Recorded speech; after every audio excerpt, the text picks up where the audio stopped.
అమ్మా నాన్నల్ని వదిలేసి ఈ ఊరు వచ్చేసాను. 2 నెలల నుండి ప్రతిరోజు సువార్త చేస్తున్నాను. కరపత్రికలు పంచుతున్నాను. ఉపవాసాలు ఉంటున్నాను.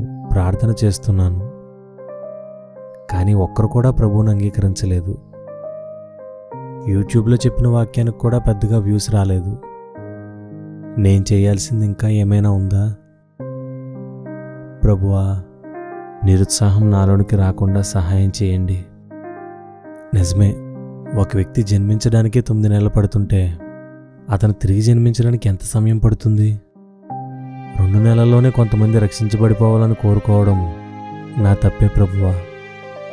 అలాగే నువ్వు ఒక్క రోజులోనే అనేకుల్ని మార్చడానికి సమర్థుడివి. Thank you lord. నన్ను ఇప్పుడు నీవు బలపరిచినందుకు నీకు స్తోత్రాలు. ఇంకెప్పుడూ నిరుత్సాహపడను.